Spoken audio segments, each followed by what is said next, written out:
Halo teman-teman, Assalamualaikum warahmatullahi wabarakatuh. Menurut kalian nih, hukuman apa yang pantas untuk hakim yang vonisannya itu berdasarkan pesanan? Kalian bisa tuliskan komentar di kolom komentar. Nih, Bapak Tom Lembong selepas dibebaskan kemarin oleh Bapak Prabowo sebagai presiden, sekarang melaporkan balik hakim-hakim yang memvonisnya. Menurut kalian, hukuman apa sekali lagi yang pantas untuk hakim yang ketika memutuskan sesuatu itu berdasarkan pesanan? Kalian bisa diskusi di kolom komentar nih. Teman-teman yang belum tahu, menjatuhkan pidana kepada terdakwa Thomas Trikasih Lembong oleh karena itu dengan pidana penjara selama 4 tahun dan 6 bulan. Iya, kami sudah melakukan, bukan akan kemungkinan. Kami sudah melaporkan ini dan surat-surat ini ya kami harapkan pihak-pihak yang berkepentingan dalam hal ini, baik itu Komisi Yudisial maupun Mahkamah Agung, memprosesnya. Kita bukan bicara tentang materi putusannya, tapi proporsionalitas dari penegak-penegak hukum itu yang kita utamakan. Ya. Di sini ya, ini pertanyaan nih. Ini kata Menteri Pertanian dalam rapat koordinasi ini.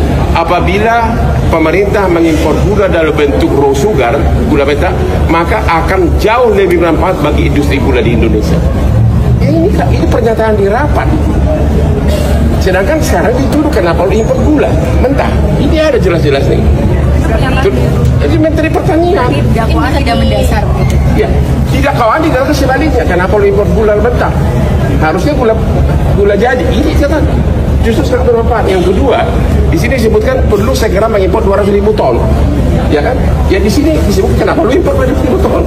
Jadi dakwaan itu bertentangan dengan rapat koordinasi ini. Ada 13 lebih pejabat, termasuk perindustrian, perdagangan, bahkan dalam negeri, hampir semua dari sini. Salah satu jelas, Bang, mungkin bisa dikasih. Mana anak buah saya? Saya kemana sih? Oke, apa jelasin? Nah, mungkin ini bisa Jadi gini. Oke. Jadi gini, yang menjadi pertanyaan adalah dalam pasal 8 keputusan Menteri Perdagangan nomor 117 untuk impor gula itu harus ada rekomendasi Menteri Perindustrian. Itu tersendiri, ya. Itu dalam keadaan normal, ya. Jadi dalam perizinannya itu disebutkan bahwa izin impor diberikan sesuai dengan rekomendasi Menteri Perindustrian. Itu keadaan normal.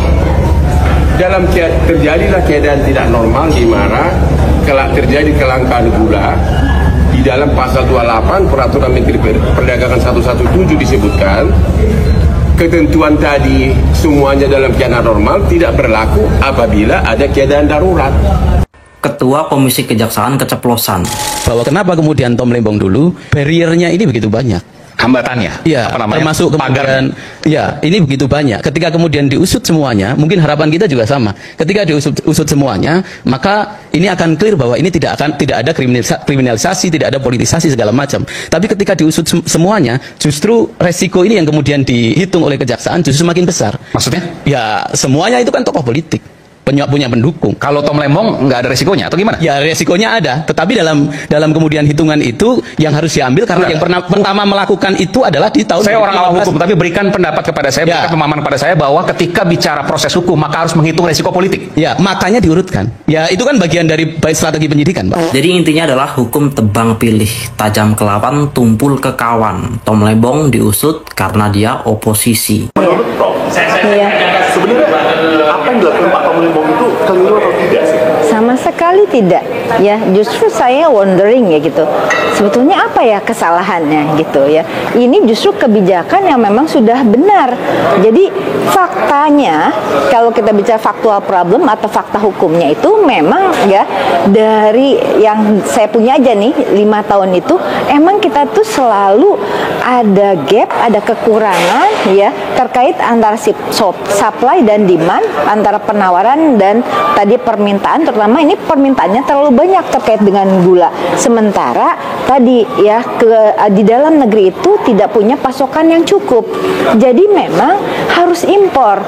Nah, kalau kita bicara mengenai kalau gitu apa dong yang harus dilakukan untuk impor? Apakah yang diimpor itu adalah raw sugar diolah lagi di sini gitu ya? Kemudian baru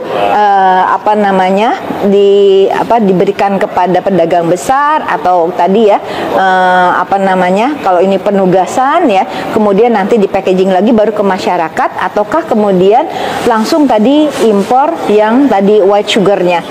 Nah, kalau tadi saya menggunakan perspektif sistem dynamic gitu ya, karena kenapa sistem dynamic? Karena tadi detail complexity dan dynamic complexity-nya itu bisa tercapture gitu ya, dibandingkan dengan tadi ya dengan penjelasan tadi yang linear, bisa kelihatan dan itu nyata banget kok ya. Mudah, kenapa? Karena gini, setiap aktivitas produksi itu pasti akan menimbulkan multiplier effect, mulai dari tenaga kerja, kebutuhan akan tadi industri pendukung dan seterusnya seperti itu. Jadi negara juga justru akan banyak diuntungkan. Jadi bukan hanya dapat sesaat gitu ya, hanya tadi dari sisi biaya masuk saja, dan biaya masuk pun nggak sepenuhnya tadi dapatkan negara, karena itu bisa menjadi tax relief, bisa menjadi deductible expenses yang mengurangi PPh badannya. Jadi saya wondering kalau gitu. Jadi salahnya di mana ya seperti itu? Apalagi ketika melihat penghitungannya, menganalisis penghitungan yang dilakukan oleh tadi ahli dari BPKP ya, yang menghitungnya adalah kerugian keuangan negara itu dengan membuat selisih if, pakai if loh, pakai if dia itu bukanlah tadi import GKP tapi bukan GKM tapi GKP, maka ada selisih tadi terkait dengan tadi biaya masuk. Pertama, itu bukanlah fakta hukum. Jadi yang namanya di Tipikor itu haruslah betul-betul actual loss. Itu putusan dari Mahkamah Konstitusi. Dan yang kedua, penghitungan tadi hanya melihat dari biaya masuk, selisih biaya masuk dan PDRI, itu bukanlah penghitungan yang valid dan reliable. Kenapa? Karena tadi PPN impor dan PPh pasal 22 impor itu hanyalah merupakan pajak pendahuluan prepaid tax ya, dimana kalau PPh pasal 22 itu bisa creditable, bisa mengurangi PPh badan karena sebagai tax credit, dan kalau PPN itu bisa menjadi VAT input yang bisa creditable juga yang mengurangi tadi PPN disetorkan. So, yang jadi masalah adalah kalau begitu tadi di mana letak dari kerugian keuangan negaranya? Bukankah kemudian justru negara mendapatkan manfaat atau benefit yang lebih besar dibandingkan dengan yang tadi saya tidak mengatakan bahwa itu kerugian gitu ya, karena tadi secara agregat sebenarnya banyak sekali manfaatnya. Belum lagi bicara mengenai penghematan devisa dan sebagainya. Yang kedua, bicara mengenai kemahalan. Ya, kurva Equilibrium udah jelas gitu ya, bisa menjelaskan gitu ya fenomena yang terjadi. Jadi jangan sampai gara-gara kasus ini kemudian pemerintah sekarang gitu itu akan memilih udah kalau gitu, kalau untuk memenuhi cadangan gula atau stabilisasi udah langsung aja impor GKP. Buat saya itu sedih sekali gitu, karena kasihan sekali dengan industri di dalam negeri jika itu yang dipilih.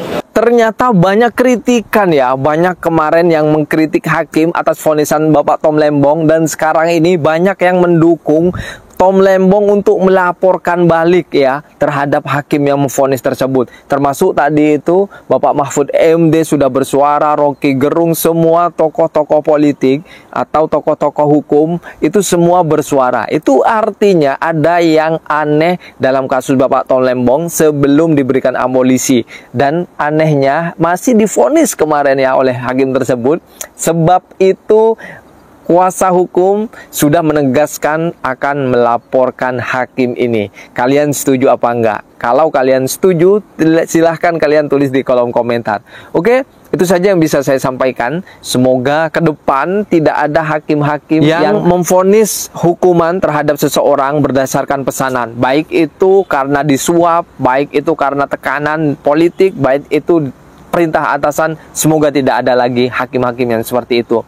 Karena sangat jelas sekali kalau kita lihat kasus-kasus yang hari-hari ini marak berseliweran di media sosial. Itu saja yang bisa saya sampaikan di video kali ini. Sampai jumpa di video berikutnya. Assalamualaikum warahmatullahi wabarakatuh.